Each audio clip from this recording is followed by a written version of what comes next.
Carlos. The FIA has informed us that singing Smooth Operator is not allowed due to copyright laws. No, this is not good. It's unacceptable. Those are rules. We'll have to find another song for you to sing. It's unacceptable. Tell them, it is unacceptable. How are your tires feeling, Carlos? I don't know. It was...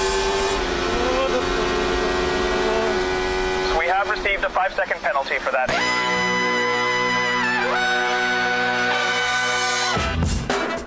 Good morning, sweet world, and welcome to the No Dunks podcast on the Athletic Network. It's Monday, January 29th, 2024.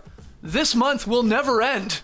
I'm J.E. Skeets here in the Classic Factory, and alongside me, as always, Tass Mellis. Podcast listeners, this is for you. Next to him, it's the bearded one, Matapsha Hot Boy, Trey Kirby. Heyo. Hey, yo. And last but not least, over yonder, the man making the magic happen, super producer, JD. Hello. There he is, and here we are. Tonight is the night, everyone. No Dunks taking over the College Park Skyhawks broadcast, 7 p.m. if you're in Atlanta, Peachtree TV, baby, or cpskyhawks.com. And as you know, we're running the ticket charity drive, so for every $20 you donate, you get to send 2 kids to an upcoming Skyhawks game, give them the experience of a G League game live. So if you have the means, please consider hitting that link in the show notes and donating to a really good cause. And thanks to everybody that's done that already. Are you guys hyped?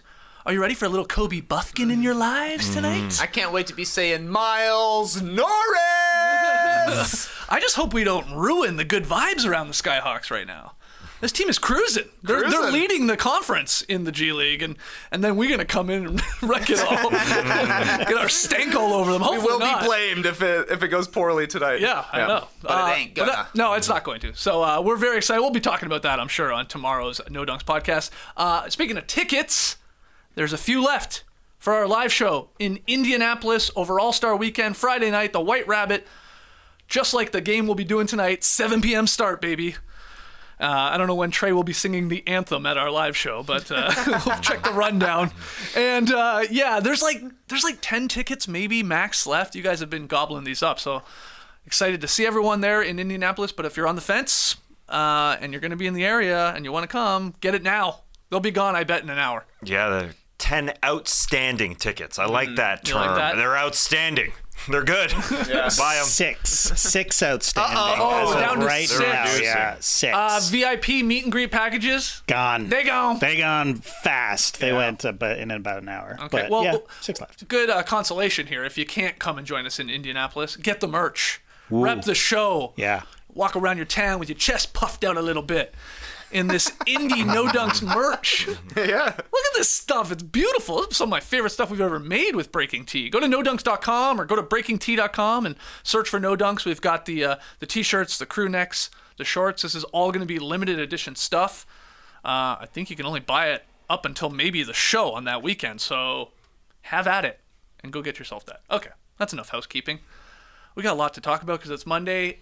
NBA weekend winners and losers. I'm going to get us started here with a big winner. The old guys still got it. We had one of those games. 2 of the greatest ever play this thing. They were trying to drag their teams to victory. I'm talking about LeBron James and Steph Curry. We were getting everything in this one from these guys with the step back threes and the fadeaway jumpers and, drive into the rim and some sweet dimes. We had 2 overtimes between the Lakers and Warriors, and in the end, LeBron makes a pair of free throws with about a second to go to cap off a triple-double, 36 points, a career high, Trey Kirby, 20 rebounds. That's a lot of roast beef. LaBeef, and 12 assists as he out-dueled Curry there, who had an incredible performance as well, 46 points on 35 shots, and just like big game-tying shots at the end of regulation or big threes to like put them ahead. But man, Tass, what a game here. Again, between 2 of the old guys, LeBron and Curry, still a captivating show. I mean, this is like, people are saying it's still the NBA's best theater when these 2 are going at it, and there's probably some truth to that. They're still rivals. Yeah. This was NBA rivalry week at its finest.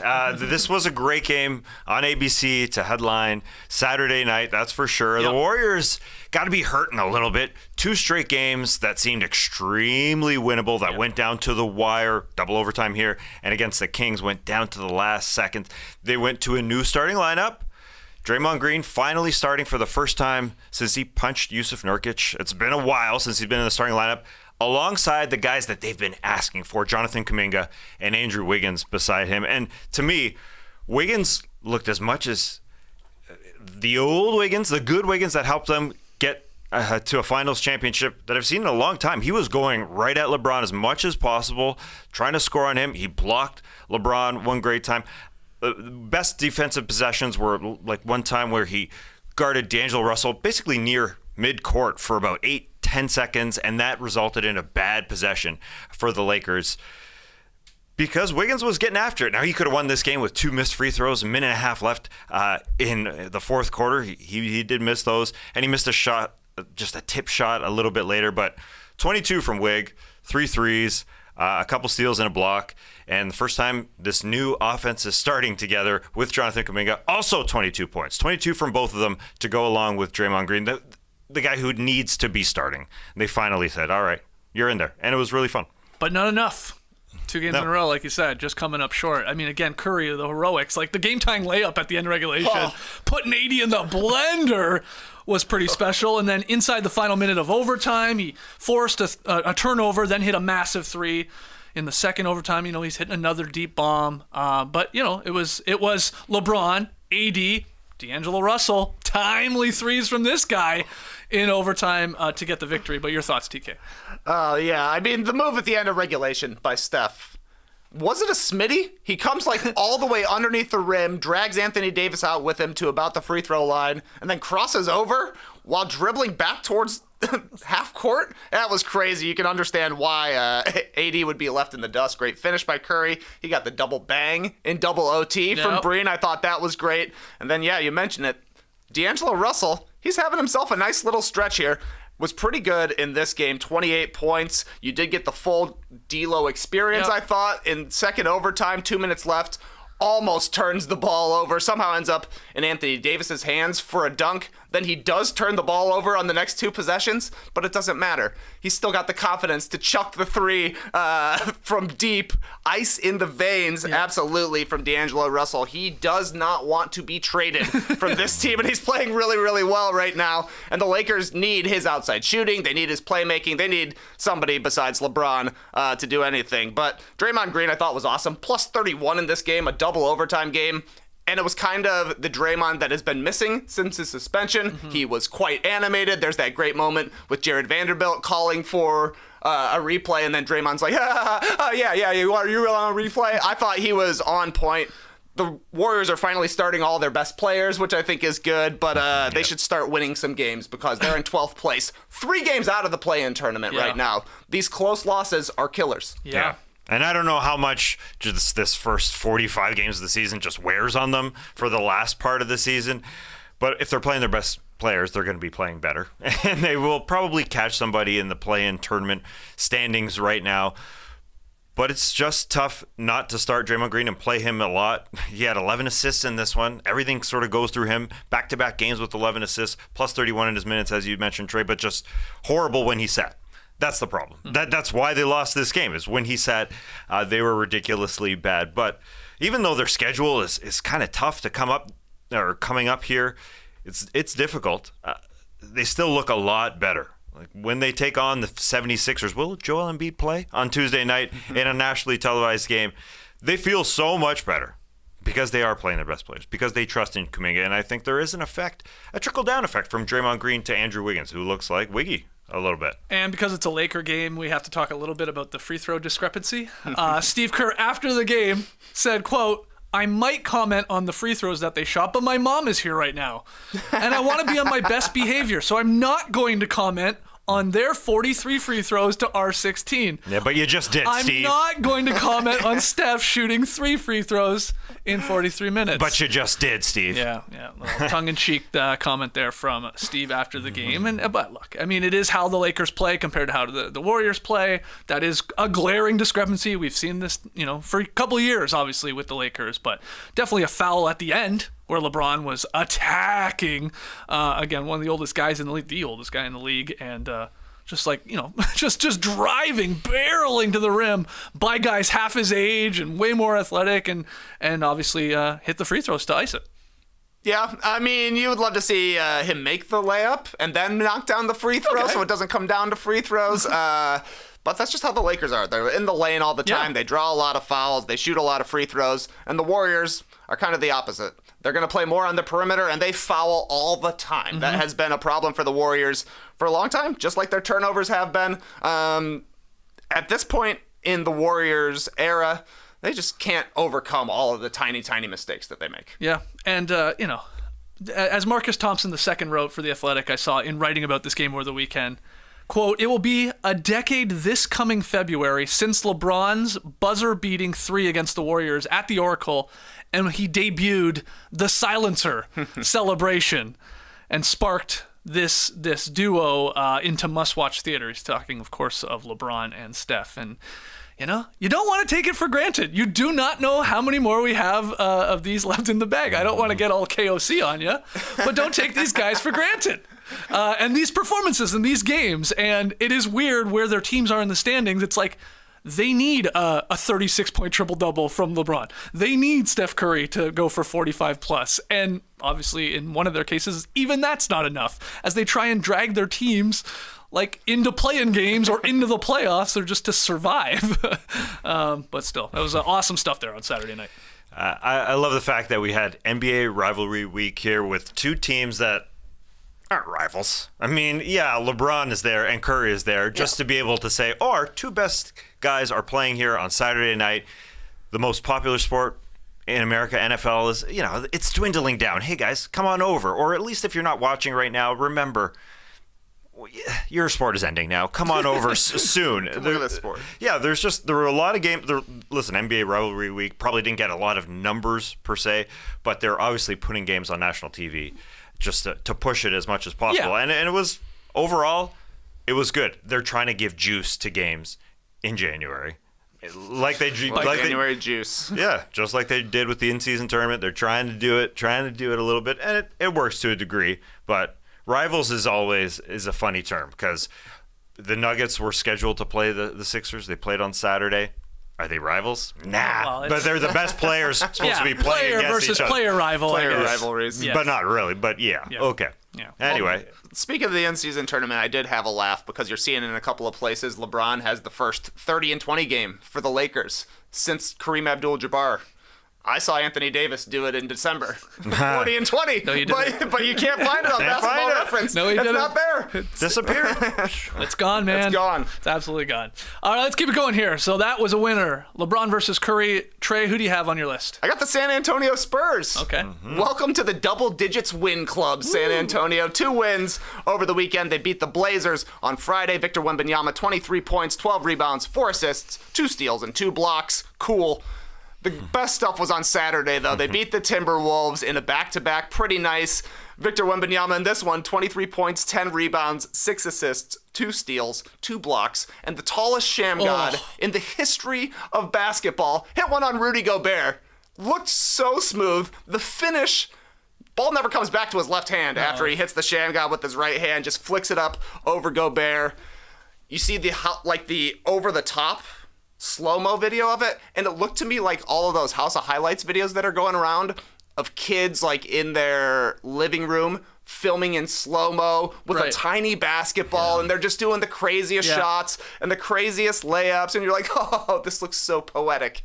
It happened in an NBA game with the 2 tallest dudes in the league. That was so cool. Great shot making down the stretch, I thought, from San Antonio as well. Jeremy Sohan was attacking mismatches, hitting tough shots in the lane. Dude's not a point guard, but he's a pretty solid player, still shooting 38% from 3, even with a very weird jumper. I'm impressed by that. Devin Vassell hit 3 really tough shots over defense as well, and then Wemby hit a 3 with 2 minutes left. He did go 0 for 2 at the line with a minute remaining. That really would have sealed this one, but Keldon Johnson got a big offensive rebound, 9 seconds left, made a free throw, and then played pretty solid defense on Minnesota on their final possession.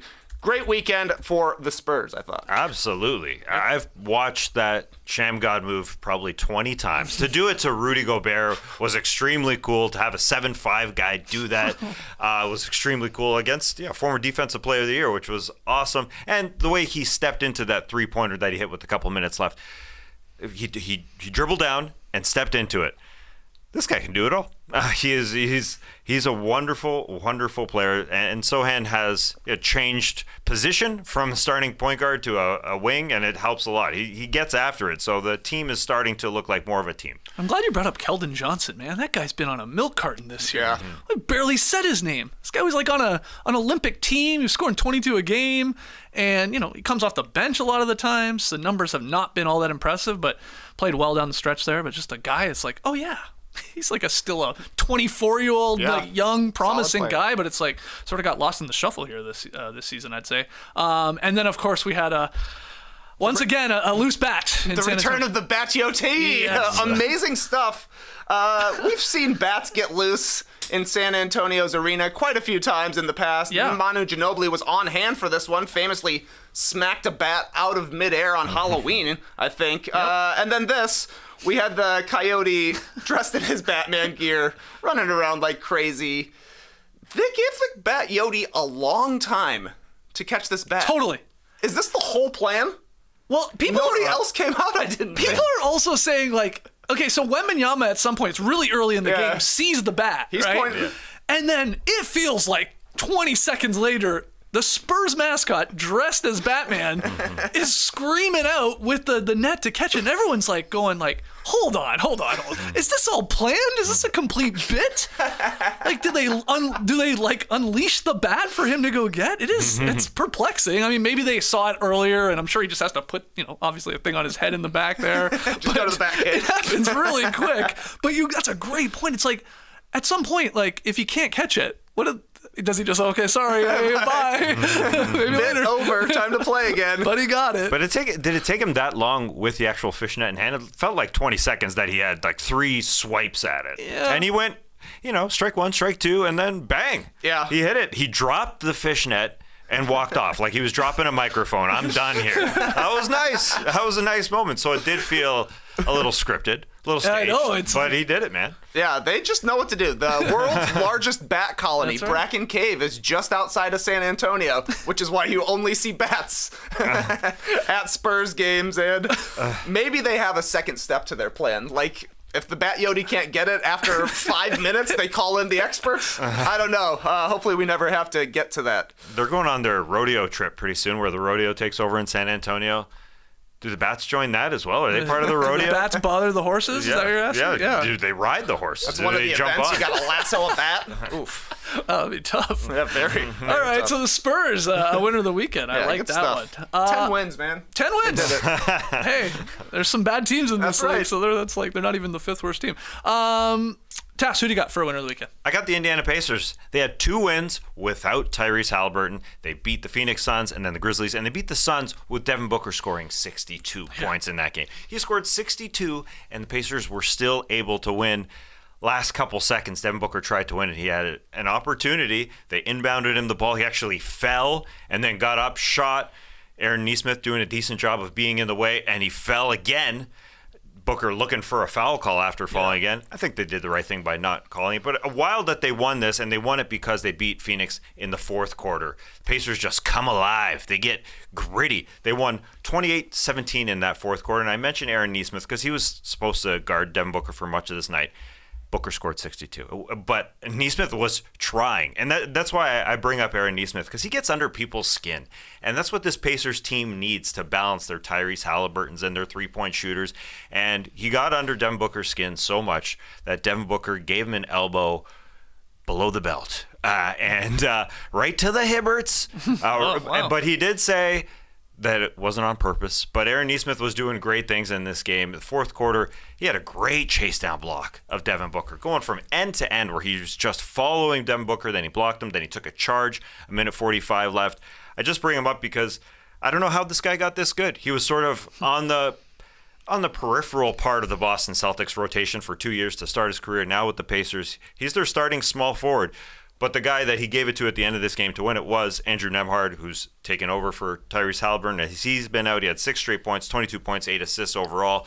So those two guys at 6'5", I think will be starting beside Tyrese Halliburton when he comes back. 3 6'5"ers, Pascal Siakam and Miles Turner. But Nembhard, even though he's a backup point guard, he's just the perfect balance. Again, he plays hard on defense. He can also shoot threes. So it's going to be interesting to see who they play beside him. And to speak of Pascal Siakam, since the trade, they're only 3-3, but they're 3-2 without Haliburton. He had 31 against the Suns because that's what he does. And then they beat the Grizzlies without Miles Turner and Haliburton. Now Siakam obviously plays on both ends, and that's why this team is a little bit more balanced. He had a triple-double against Philly the day before Phoenix, back-to-back games that the Phoenix Suns was. So they've won 3 in a row, 3-3 since the trade. Haliburton only played in one of those, and it was a loss, so they're 3-2 without him.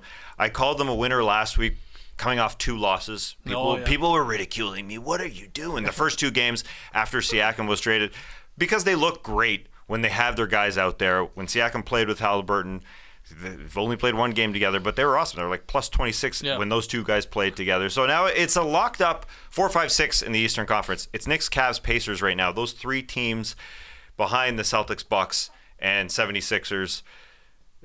They look locked in. It looks like those 6 teams. The Knicks are coming for those Sixers, but those 6 teams look legitimate. Yeah, I mean, after they got Siakam, yeah, you're right. They had that sort of surprising, I guess, loss to the Blazers. That was the one that Haliburton did play, though they look great. Then they lost to the Suns, in Phoenix. Then they lost to the Nuggets, great team. And it was like, are they going to win a game with Siakam here in the lineup? And you're right. Then they beat Philly, beat Phoenix, beat Memphis. Those 2 coming over the weekend. That's 3 games in 4 nights, if I'm keeping track correctly. That's never easy. And awesome. Once Haliburton is back with this team, what I love about that, what you said, the 4-5-6 there is like these teams all are convinced we can win a playoff series or 2, depending on matchups. Like nobody's happy to be there, I feel, with these squads, especially after Indy made that aggressive trade as we got closer to the deadline and getting a star in Siakam. So good weekend. I had them on my short list as well. Just the way they racked up those wins, especially that one against Phoenix where, Booker had 62, but they got it done in the end.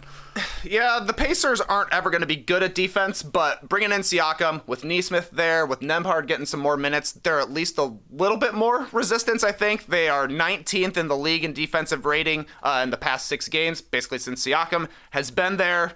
Like, that feels like a ceiling to me, probably defensively for the Pacers, but when you can compare it to 28th, 29th, 30, like that is more reasonable and gives you a little bit of hope going forward that maybe we can continue to be competitive when the games really, really matter, because despite their mastery of the Milwaukee Bucks in the regular season, you're probably still taking the Bucks if they end up meeting up in the playoff. But if this team has figured out a way to give some resistance defensively and then stay awesome on offense, that's great. But we need to get Haliburton back because this guy's got the craziest fits, man. Oh, I know. He's just like Dick Tracy over the weekend. He's getting crazier and crazier. Wild stuff. What I love about the Pacers, too, now that they have their top-end talent and their 2 guys, Haliburton and Siakam, like you said it, Nesmith, great in the Suns game, obviously tried his best, at least on Booker defensively on some of those possessions. But like, what I like about Indiana is like, on any given night, it's a Mathurin game. Or it's an Obi Toppin game in the one against Phoenix. I mean, Johnny on the spot, he was in the right place for like that little putback, but he had a great game, 23 and 11 from him. Nembhard will have these big games. It's like they have so many guys where it's like, you don't know who's going to be the 3rd or 4th star on that night, and they can sort of rotate, and they don't have to get it consistently from one guy every single game. So that's a dangerous team when you have guys. I mean, Buddy Hield will have a night where he'll hit 7 threes, or Miles Turner will have a huge game. So it's a good roster. And yeah, Pascal Siakam came over, and he's clearly the number 2 guy, and he was fine doing that against the Phoenix Suns, even without Haliburton in that game. He scored and scored and scored in the last few possessions of the fourth quarter. He said, somebody else can do it. So they have a balance. He feels comfortable in a different way than he was with the Raptors, where as soon as Kawhi left, it's Pascal's time. And things didn't go, obviously, all that well. But this Pacers team is just built differently, where he can be a number 2 guy. And then there's just a bunch of scrappy guys. With Aaron Nesmith, he is going to piss somebody off on the other team. In a good way, because he does that for his team. So to go along with Nembhard and Miles Turner and Pascal Siakam, who plays defense, those 4 guys, if they're starting alongside Tyrese Haliburton, I mean, it just sort of makes sense. Yeah. And so this team is going to be tough. And the interesting thing is with Tyrese Haliburton coming back for that one game, that was coming off a hamstring injury, so everybody thought, okay, he's coming back. But then he sat the last 5 games since coming back. So unfortunately, it must have aggravated a little bit more that it's bugging him. But he also wants to play in the All-Star game. at home Yeah. in Indiana, I'm sure. So they're getting him as fresh as possible. But And he may have they're pushed it doing well. to try and play in Siakam's debut with the team and all of that, but maybe it came back to bite them in the ass. But yeah, they're doing all right, racking up victories here. Let's do a whole other round of winners of the weekend. We'll move some pace here. This happened, I feel like, 10 days ago at this point, but Luka had 73 points over the weekend. We're counting Friday night as the weekend. Career high, Mavericks franchise record. Also, the most points scored by an NBA player since the late Kobe Bryant's 81-point game back in 06. Yeah, Luka with 73 versus the Atlanta Hawks. And he only joins Wilt Chamberlain, who did it a couple times. Obviously, his most famous game, the 100-point game. Kobe 81, and then David Thompson also had 73. And then the discourse from this game was sort of insane. Like, it was all like, well, the NBA sucks. There's no defense. It's not that impressive. I mean, this is like notable on-air personalities shitting on a guy for scoring 73 points. Yeah, it's against the Hawks. They're not a great defensive team. Yeah, you're going to see one or two highlights from that game where it's like, oh, not a lot of resistance there for Just Atlanta. a waltz down the lane. But 90% of his other buckets and the defense he was seeing, I thought were pretty impressive. The Atlanta trying to switch things up. The guy was just unreal. And in my opinion, should be applauded, and we should be like, wow, I mean, Embiid just did it. Wow, now 73. But instead it turned into like, this isn't that impressive. This sucks. What's your takeaway from all this? Well, it's the toughest time to defend in NBA history right now. It's difficult. You can't body guys the same way, and obviously you've got the most skilled players in league history. Right. And everybody can shoot and all that, yeah. Yeah, so I understand people looking at it from from especially guys who used to play the game, and then they see 70 from Embiid, Sure. 73 from Luka Doncic, 62 from Booker, 62 from Cat, all within a week and a half. They say, Yeah. oh, come on, play some defense. Well, listen, you can't play the same way. Like, you can't be a Gary Payton and tug on a guy's forearm anymore when he has the ball. You just can't. You can't do that anymore, so it's difficult. Every coach is saying, this is the toughest time to ever play defense in the NBA. So it's different. So guys are going to score. Do you think we need to consider rule changes and to give like a little more? Scoring is good, but yeah, I think when it comes to the playoffs, you can get a little more physical. Okay. I don't know, change the rules. Allow more hand checking, whatever. Hand To checking obviously sucks. try and balance things out for I hate the defense to play a hand-checking. little bit of defense. Yeah, play defense. Like, touching is allowed on defense, but then it can be called for a foul. The hand checking is a little too far, I think. They needed Wesley Matthews out there. Okay. Come on, they're old legend. Get out. He hasn't I'm been not able- letting you take us on a Wesley Matthews tangent here. Oh, come on. Come on, you man. love a Wesley Matthews What tangent. year of Wesley Matthews? Yeah, no, he can't play this year. He's too old. But he is on the Hawks roster. They tried Time throwing- machine and Wesley Matthews maybe could have slowed Luka, Yeah. I guess, on Friday. They tried Sadiq Bey. Come on. I'm part of the Bay Hive, but come on. He can't guard. Jalen Johnson was trying out there. DeAndre Hunter would have helped, but he's injured. So, all that to say, it's a good time to watch the NBA. Lots of scoring. I mean, that's it. Trey, takeaways from Luka's 73 and what happened after this game of people talking about, there's no defense. Is this all that impressive? I don't think so. That's what people were saying. There was a baseball season recently where there was like 5 no-hitters in the first month of the season. Everybody's like, oh, this sucks. Too many no-hitters. Don't you like the sport you're watching? Mm-hmm. That's kind of how I feel about it.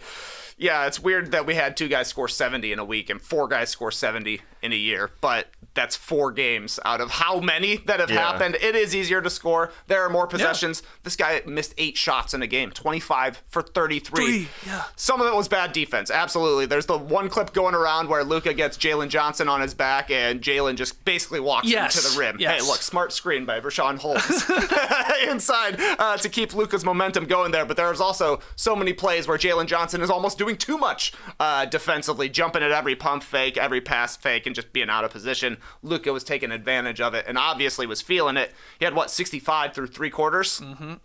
That's pretty impressive, no matter what the defense is. Right. Also, all of these games with these high-scoring numbers, everything over 60, has been against the worst teams in the NBA this season, the worst defensive teams in the league. Like, Giannis had 64 against the Pacers. They're one of the worst defensive teams in the league. 73 against the Hawks. They're one of the worst defensive teams in the league. There are teams that do play defense out there, but it wasn't the Hawks on this night. So I think KOC it here and just don't take these 70-point games for granted, Skeets. They're still pretty rare to come across, but we're getting 100 at some point in our lives. We're going to see it. While we're doing the show, we'll get 100? Yeah. Wow. If it feels like there's never been two 70-point games within a week before. Like, we had two 70-point games last season, but they're pretty far apart. They're like 6 weeks apart or whatever. Like, I think the reason why all these former NBA players were pissed off and said, come on, play some defense. I don't think we've ever seen two games like that before in a week. Like, it just happened it just happened all together. Wilt probably did it twice in a week way back in the day. But yeah, I hear what you're saying. Yeah, it's just because they're so close to each other. But you could be like Kevin Durant, who heard that Joel Embiid had 70, and he said, what? 70? Like, that is hard to do. Yeah, he's one of the greatest he's one of the greatest scorers of all time, and even he's going, that's fucking incredible. That's very difficult to do in this league. Yeah. Exactly. So last year we had 4 60-point games, two 70s and two 60s, so 4 60 plus. We've already done that in a week now, 10 days. Right. So it's happening more. That's for sure. It was surprising. Like, Dame had 70 and Donovan Mitchell had 70 last year, and Luka and Dame also had 60-point games in other games, but we're gonna pass that. There's only 4 60-point games. We literally sat here and said after Embiid went for 71, we're like, well, somebody else is gonna do that this year. Because what was even shocking was it was a big guy doing that. It's like these guys on the wing and the perimeter, you had the 3-point shot and all that. It's like you're going to get up there even quicker. And that was the crazy takeaway from this. It wasn't like he didn't hit 14 3-pointers. He hit a lot. Okay, he hit, 8 in the end? Yeah. But it was just pure buckets. Like, he was just on fire from everywhere. It wasn't just relying on the 3 or a bunch of free throws. It was to get to 70, you need a bit of everything. You need the 3, you need the line, and then you need everything else going. But man, what a game. I wish I went down to the Fortress. That was my biggest regret. I was like, damn, could have seen that in person. Yeah. So now you got to go to every NBA game because there's somebody who could be going for 70 plus. And then there was a game winner last night at the Fortress. I know. Great weekend. Great weekend down at the Fortress. As for me, I was playing Elden Ring Friday night. I got my endgame shield and my endgame sword, so, we're all winning. Okay, awesome. What do you think about players showing off their points on a piece of paper? What a cute tradition. I love it. Yeah, I always judge the penmanship. Like, because I never think the player's doing it. It's somebody's doing it. Who did that? Some assistant coach or someone on the staff. And I thought Luka's, whoever did it for Dallas, was some of the best. They had the right pen. I thought it was a little thicker than normal. Just like Embiid's was just a straight up Bic pen. Like, you had to squint sort of to see it. Yeah. Anyway, I love it. I'm a fan of it. I mean, I think it has to be over 70 at this point. That's the minimum. That's the minimum. You can't do it for 60. Yeah. Has anybody ever done it for a game under 70? I don't think so. Not that I remember. Not that I can remember. Michael Jordan didn't do it at 69. I remember that. But I don't think so. Yeah, 70 or plus. Yeah. Because Book did it at 70 for sure. Yeah. I think 70 is the minimum. I don't think you should be able. I don't think you should do it in a loss either. But that's a whole other argument. I mean, for the Booker one back in when he lost to the Celtics, because that was a big what they had, like the big group photo, 70 points. It's like, guys, you lost. I mean, I get it, but I don't know. Okay, so we used to do who's going to score 50. I mean, I guess now it's like we might as well just get to the point like who's going to break Kobe's record. Okay, right? Good question. I mean, I don't know if it happens this year, but it feels like it's gonna happen outside of rule changes in the next couple of seasons. Who? You gonna call your shot? Kevin Durant. Wow. Doesn't have a 70-point game yet. Wow, I like it. As if that's something that needs to be done. It's an expected part of NBA superstardom now. Head. Oh, never had a 70? Come on. You want to call your shot? Who's getting? Nobody's going to score 80 this season. We said it last year here after 2 70-point games. Who else is going to score 70? Nobody. So we might get one more 70, maybe. Give me Booker. I'll go Booker. This guy's on fire right now. Just all coming in losses. He definitely is on fire. Okay, who else you got for a win of the weekend? LA Clippers, winner of the weekend. They won both their games. Started a 7-game road trip on Friday against the Raptors. Pretty easy one for them. And then got the best win of the weekend, I would say, on Saturday, going to Boston on the second night of a back-to-back and really taking it to the Celtics, their second straight loss at home, both against championship contenders they could potentially meet up against. Yeah. It was a 21-0 run in the third quarter that blew this game open for LA. They were in transition the entire night. Only 11 turnovers for Boston, but somehow still 26 fast break points for the Clippers. poor floor balance on the Celtics side of things, and the Clippers were just making it a point. Every miss, we're going the other way. They looked like the much faster, more athletic team against the Celtics. Boston couldn't get inside. They were definitely missing Porzingis. I thought only 48 points in the paint for Boston, shot 43% on twos. They just didn't have the easy offense of having a 7-3 guy that can shoot over people. So they were missing them there. And then the Clippers, very unselfish. 5 players in double digits, 28 assists. If you're open right now, you're getting the ball. James Harden did not have a good game, but he had 11 assists. He was smiling, running the court. I think his only 2 baskets were in fast break as well. LA, 1 game out of the first seed in the Western Conference right now. It's amazing. This is literally the way they beat the Boston Celtics. It felt like this could be an NBA Finals, the way they're playing. And plus, they kind of mirror each other in that they switch everything on defense. And that's exactly what the Clippers are doing. So the Celtics couldn't score. They were missing layups. They definitely missed open shots in this one. But to allow all those transition buckets when they are the number 1 transition team was because, they had the poor floor balance. You're right. They were kind of going for balls on offensive rebounds or steals where there weren't guys back. So the Clippers just ran it out, and they're playing great defensively, some deflections. And so the Celtics did miss open shots. But to go from 20-0 to start at home to 2 straight losses, it's hard. It must be heartbreaking for them. But the Clippers are just... They're for real. It looks like they're for real. Every day it feels like the Clippers are like, convincing a doubter or a hater that they might be for real, like you're saying. Haven't got me yet. But, man, every game you see them more and more, you're like, oh, God damn, yeah. If they're there, they could be a finals team or a championship team even. But 30 wins now. There's only a handful of teams at 30 wins right now. It's 30 plus. Celtics, Bucks, Thunder, Wolves, Nuggets are there, and then the Clippers. We got Philly and New York knocking on the door as well. But LA, man, probably going to have 2 All-Stars on Thursday night announced if Kawhi and Paul George are there. They got a brand new arena coming. They're playing the best they've played in a long time. I mean, we haven't heard a whisper of any James Harden's upset or Westbrook's like nothing. Not a single peep from this team. They just continue to rack up victories. They got depth. And Zubats has been hurt, but they're playing with 2 bigs. One they got for free with Daniel Tice, just scrap pile. We're able to get him after he was released. He's been huge for them to go along with Mason Plumlee. All good. Who else you got? Just quickly. I got Kyle Lowry.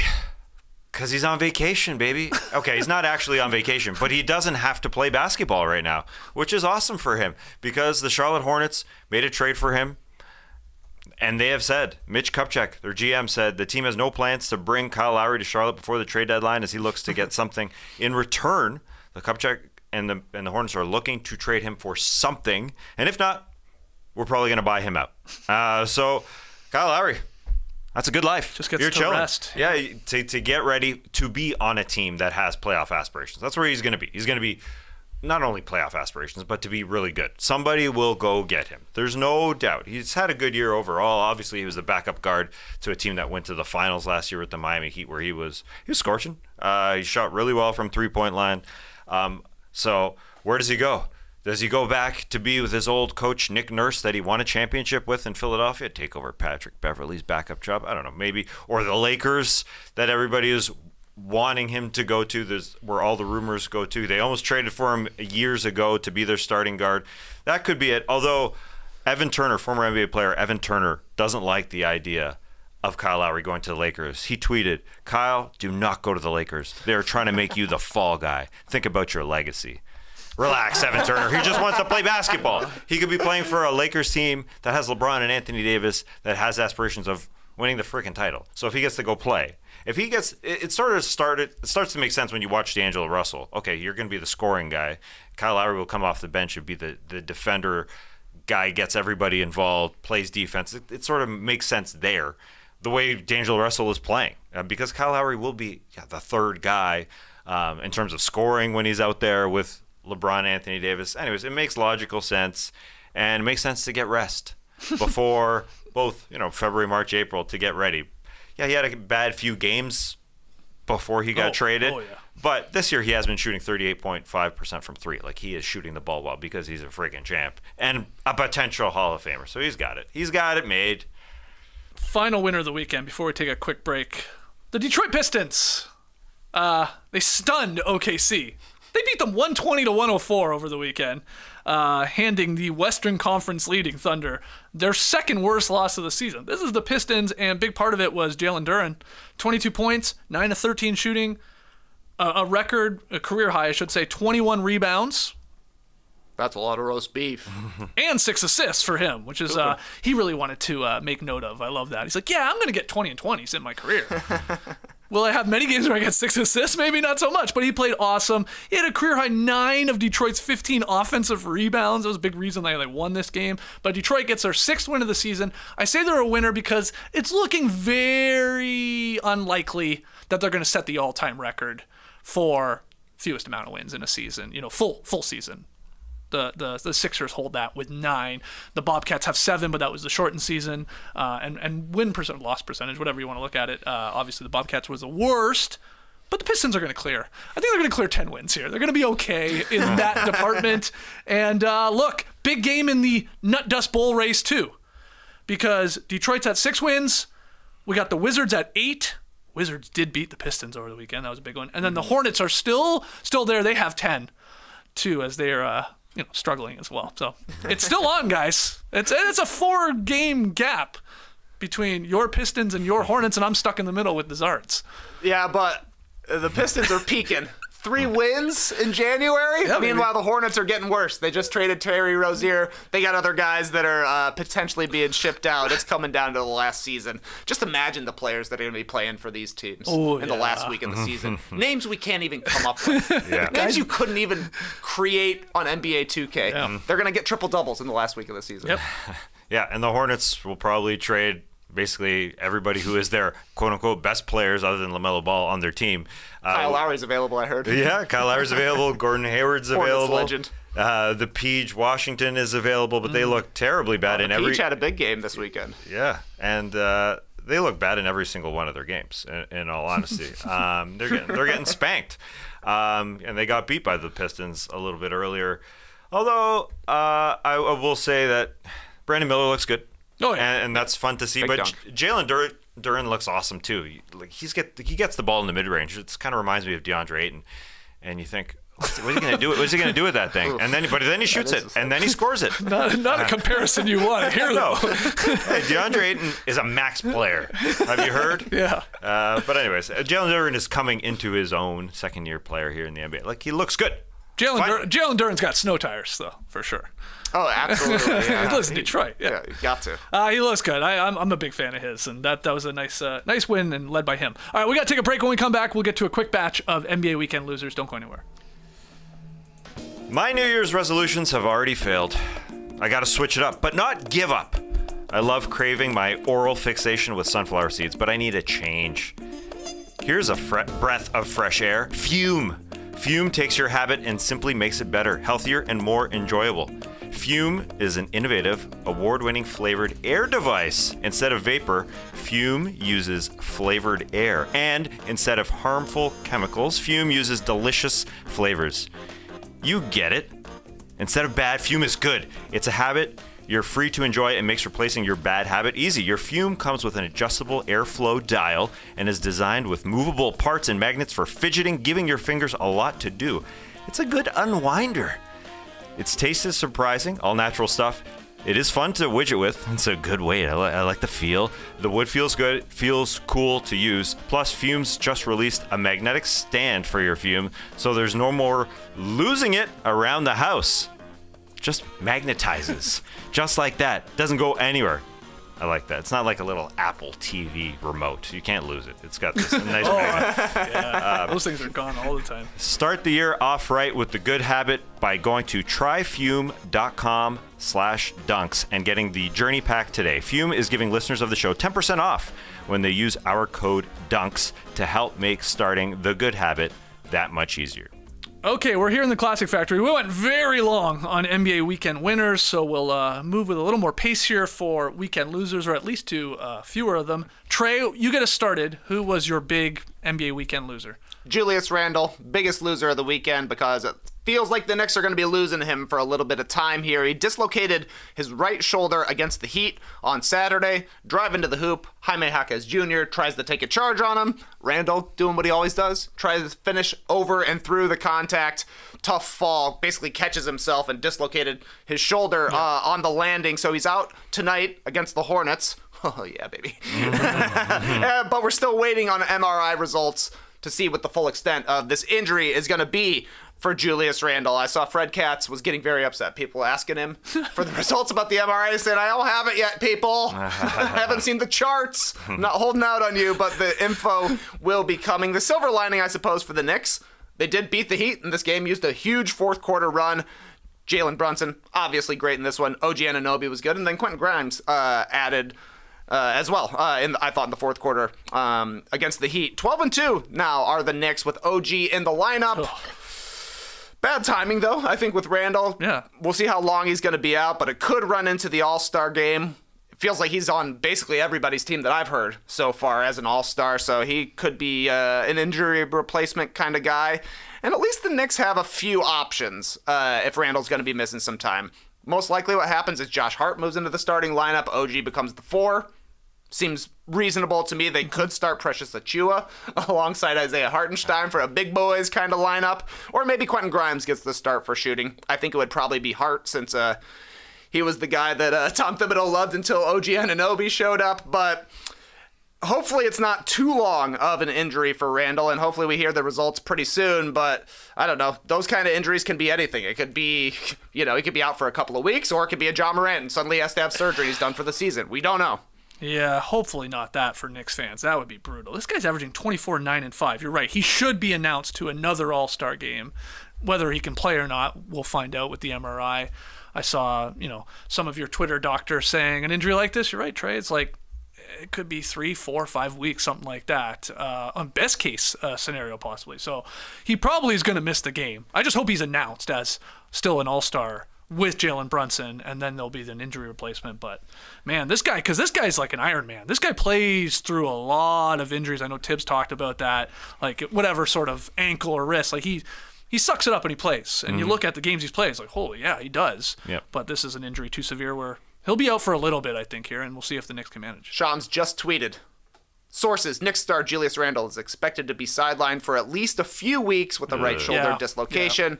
Appears to be a sigh of relief for New York as initial reviews of MRI reveal no significant damage. So probably hurts a ton. Yep. It does. It must hurt him for him to sit because he does play in every single game. He's played in every game this season. Yeah. And the only time he sits is when he's truly injured. And I know Knicks fans were waiting by the tweeters for every minute after that Saturday game. The more silence it felt like, the more it felt like something significant is going to happen. But for that news, it's fantastic. Other than a few weeks here and probably the All-Star game, I imagine that he'll miss just because of the time. Allow him to rest. There's days after the All-Star game. So it'd be a few weeks without Julius Randle. And you are right about the New York Knicks. They got depth. So they will miss barreling Julius going in and trying to score. But they're damn good. So this is probably a good sign and a good tweet. And a good diagnosis from the docs. Will we see him? I'll probably see him, honestly, not till March, I would think here. With the All-Star break and all that, that's good. There's like time off there for everybody. I mean, they get sort of half a week or some teams even more. Depends if you're there. There's 29 days in February this year, so yeah, it's long. Jeez, I thought January was long. Yeah, I know, but I just wanted to get that through to everybody because there are 31 days in January. I know we get confused here on the desk. How many days are in each month? There's 60 combined in the first two, 31 and 29. Cool. Well, at least Tyrese Halliburton gets a birthday. That's good. He gets a birthday. Yeah, he's a leap year guy. Yeah. So we got the 29, right? That's great. Okay, so Julius Randle and just Knicks fans, that's an unfortunate one there with his injury. What do you have for a loser of the weekend? Well, Saturday night, Joel Embiid was supposed to play against Nikola Jokic and the Denver Nuggets here in NBA Rivalry Week, which was going extremely well. There was some great games. We had the Suns Mavericks scrap earlier on in the week. They hated each other. Kings Warriors, Warriors Lakers, Hawks Mavericks. I guess that's a rivalry. Trey versus Doncic. I mean, why not? Thunder Spurs. 1 versus 2 in the rookie race there. But unfortunately in this one, as he was supposed to play, he was called out right before the game. Yeah. He wasn't on the official injury report that the team needs to report. And they reported 24 hours before the game to ESPN. Joel Embiid's not on there. So they assumed, obviously, he was going to play. Nuggets fans were chanting, "Where Embiid at? Where Embiid at?" I get it. He put up 41 versus Denver recently. He just put up 70 even more recently. And then you don't see him out there. Why? Why does that happen? Obviously, the rule was put in this year to see guys play on nationally TV broadcast games. And to have the stars out there, and he wasn't. I wonder if he pondered this one going up against Jokic, where he just looked so damn good, scoring 41 in a win against them, and said, well, Tyrese Maxey isn't playing. Tobias Harris isn't playing for us. Might be a good game for me to sit, even though it's not a back-to-back by any means. So people just ridiculing Joel Embiid for that. Mm-hmm. He's missed 11 games. Part of those new rules are you got to miss more road games than home games. More home games than road games to be a little bit more balanced. Because if you go on the road, we expect you to play. Well, he's missed 11 games overall. 9 of those have been on the road. So he's breaking the rules or whatever. How do you guys feel about this? Amongst all these games that were nationally televised, this was the only one where a star really missed the game. Well, and the crazy part, like you said, is we thought he was playing, and he was playing up until like 60 minutes before the game, and suddenly the Woj tweet comes through, and he's a late scratch, and it's like, what? Not again. Come on. What's going on here? Because he hasn't played in Denver since 2019 at this point. They only go once a year, so there's not many games. And I get it. Some of the other times, he actually was injured on the schedule when they were playing in Denver, so that's a bit of a built-in excuse. But now here, we've had a few games where it's a straight up, it's a rest. That's what it is.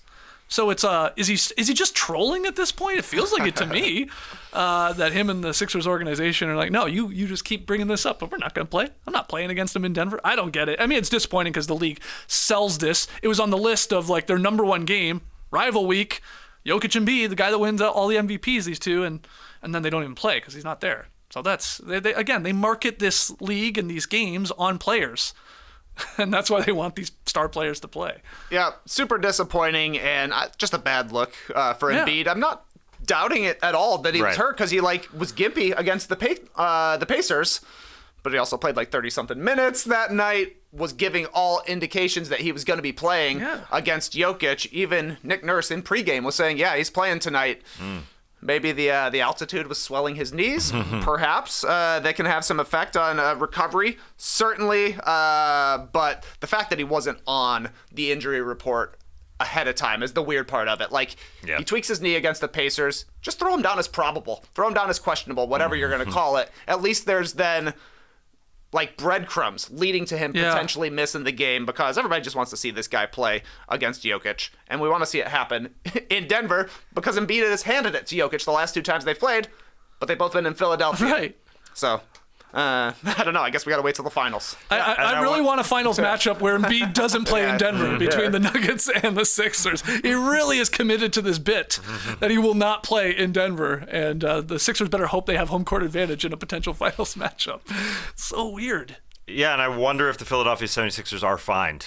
I suppose there is Quite a chance possible. because they might be here. Yeah, because they just didn't have any evidence that he was injured. The injury report really what it comes down to, so they don't have to market games the same way if they realize that this game is not on national TV with their star.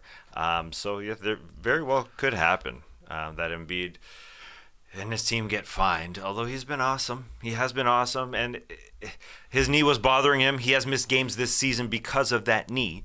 And like you said, he did injured a little bit in the Pacers game, in their previous game, but he didn't have to play back-to-back, and there's a reason for that because the league wants national TV games without this back-to-back holding guys back and not putting them out there. I love the NBA having to pivot quickly because, every matchup's star player versus star player, their headshots, Jokic, Embiid. Oh, Embiid's not playing. Oh, yeah, Maxi's not playing. Oh, crap. All right, throw Kelly Oubre Jr.'s face in there. That's what the matchup was. A marquee game on ABC.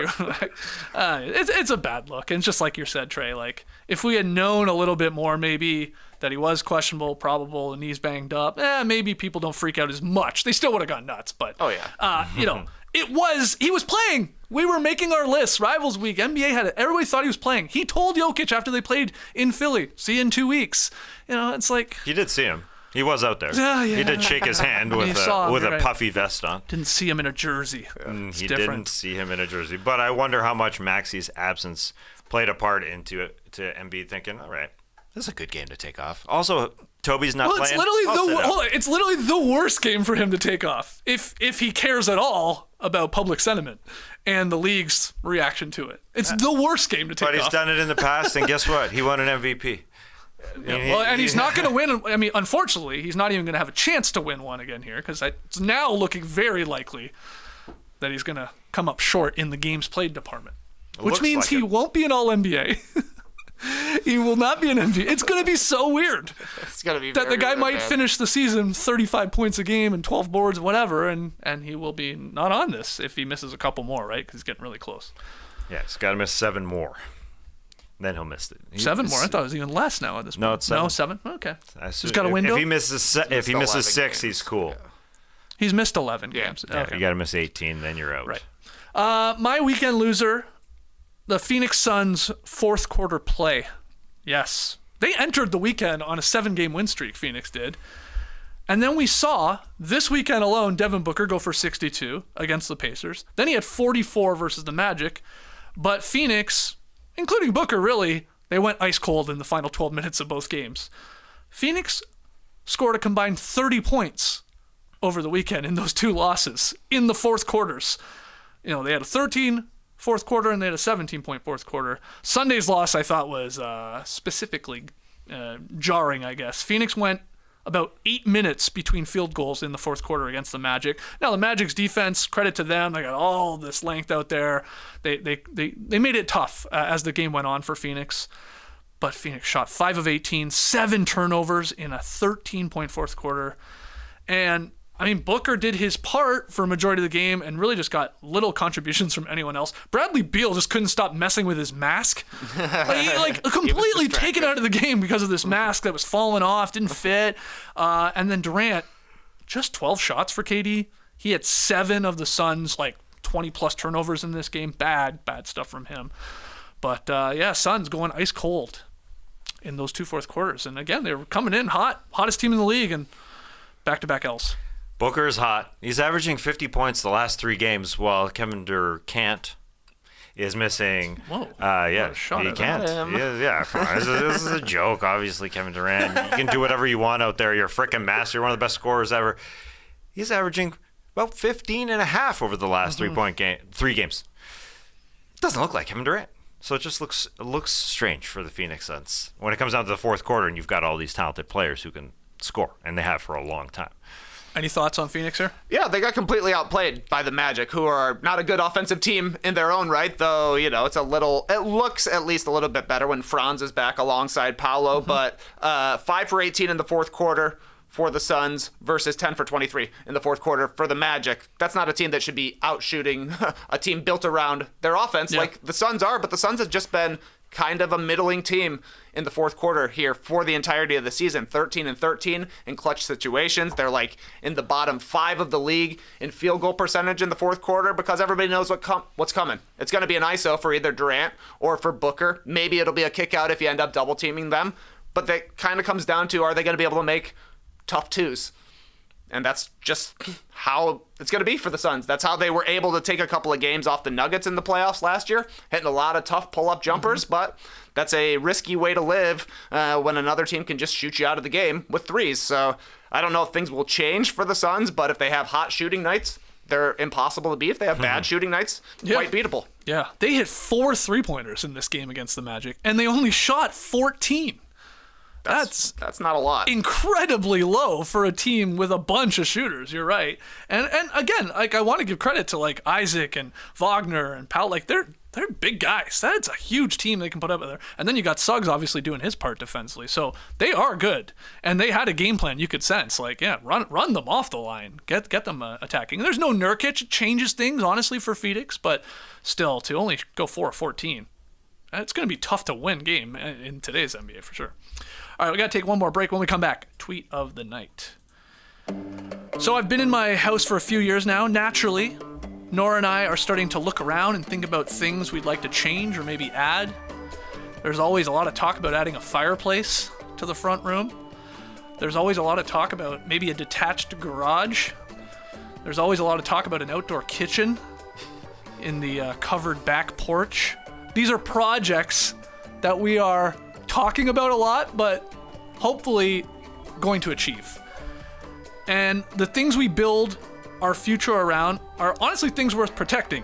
So making an estate plan now means gaining security of your assets and peace of mind for you and your loved ones. With Trust and Will, you can create and manage a custom estate plan starting at just $159. Go to trustandwill.com/nodunks for 10% off, plus free document shipping. I like the idea, the peace of mind of knowing that my assets and wishes are secure when I'm long and gone. So keep your family prepared and protected by managing your will or trust online. Each will or trust is state-specific, customized to your needs. We're talking care wishes, nomination, guardians, final arrangements, power of attorney, all that stuff. So ensure your family and loved ones avoid lengthy, expensive legal proceedings or the state deciding what happens to your assets. That state's not going to touch my hypothetical fireplace.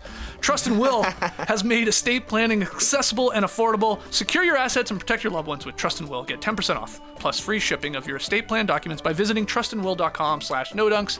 That's 10% off and free shipping at trustandwill.com/nodunks. Okay, JD, let's wrap up this bad boy by going a little tweet of the night. Tweet of the night. Wow. Twitter.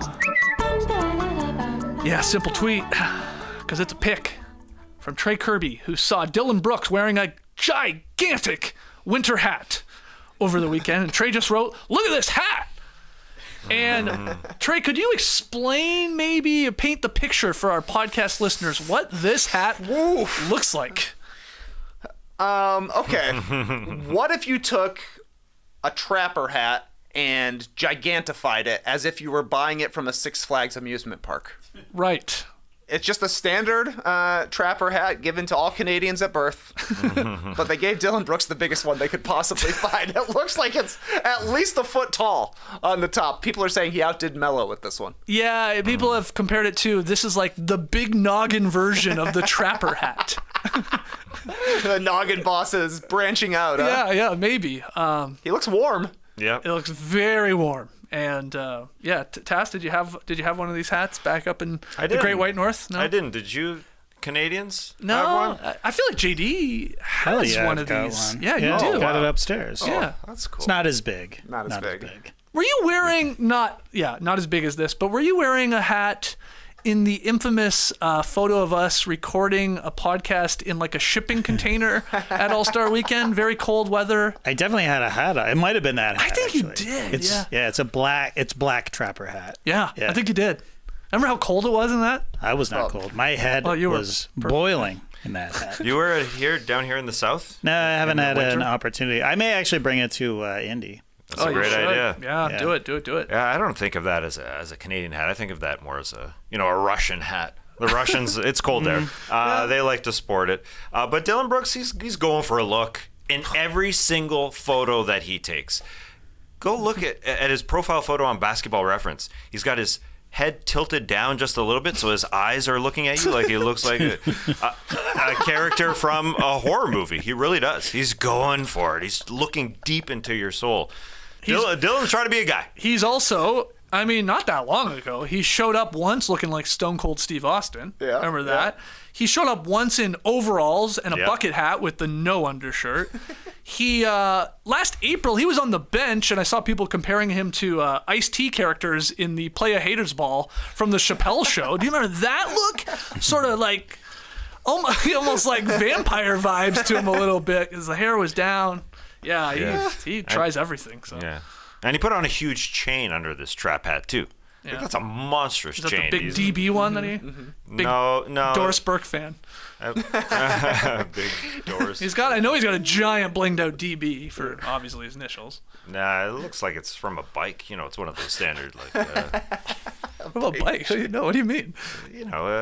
Like a chain on a bike? Chain, yeah. No, Oh, chain, yeah. Oh, okay. Yeah. Bike chain, yeah. Little Grease it, bike baby. chain. Do you think you could give him some of your garage door opener grease? Oh, yeah, I brought it for you, Trey. I still have it. Oh, man, that's big time. I don't know if it works, but Oh, it's not. it greases. Well, you should. Does it work? Yeah, I mean, it's grease. So it does work. I don't understand. He just hasn't opened his garage since he's done it. No, that's what I'm asking. I do it. It still greases. I just wondered, I took the time to do it. It still sounds like it's a little dry. Oh, maybe I should have sprayed it lube more. up more. Yeah. I'm only in it for the noise. He's getting Yeah, me too. it's so squeaky. Just a little bit. You think your neighbors are upset? I know. My neighbor's deaf. Okay. He's very old. It's fine with it, though. Cool. All right, let's call it there. We got a game to call tonight, guys. Yeah. We got the Ontario Clippers versus the College Park Skyhawks, and they have put us in charge of the broadcast. What could possibly go wrong? 7 p.m. tonight. If you're in Atlanta, Peachtree TV, you can catch the game on there. I think you can go to cpskyhawks.com. I'm trying to figure out if, somewhere around the world can catch it live. Do they broadcast these games to G League's YouTube page? NBAGleague.com, I'm pretty sure. Okay. You can watch it as well. Okay, there you go. Go check that out, NBAGleague.com, to see if you can watch your boys on the call tonight. 7 p.m. here in College Park in Atlanta. Can't wait for that. And we're heading down a little early to record some fun things that'll probably make the broadcast as well. But please, if you haven't done so, consider donating to a really good cause. $20 donation sends kids to a future G League game here in Atlanta, and that's sort of part of the reason we're doing this. So thanks everybody that has and or will. We'll be talking about that game, I'm sure, on tomorrow's podcast. Lots of NBA games on tonight, so we'll see you tomorrow morning at 10 a.m. Eastern. Until then, Clipper Bros. You heard it here first. Have a great time. Turn up. Love you guys. Awesome. Thanks for joining us, and remember, good sign for Doc Rivers as the head coach of the Milwaukee Bucks here, because the first game that Giannis remembers watching in the NBA was the Celtics-Lakers finals in 2008, watching his man Doc win it all. I had no idea. Now you know. Brace the day, people.